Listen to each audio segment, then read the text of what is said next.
Hi Idol, bakit sobrang gwapo mo? Hihi. Wow. Ah, wag ganun. Alam ko nagsasabing sobrang gwapo lang ako si Mrs. Yun ang mahalaga sa akin. Pero thank you, nasabi mo yan. Yung beauty, yung kagwapuhan, kagandahan, kapangitan, nasa eye of the beholder. So thank you, na-appreciate ko yan.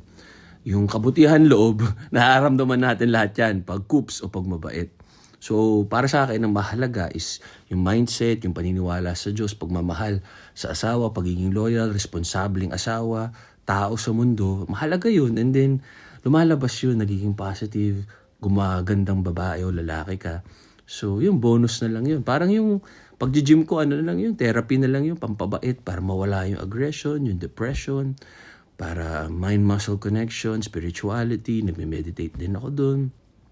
So, side effect na lang na gumanda yung katawan ko. Tama kayo, mali ako na si Dr. Do over 3. Happy healthy.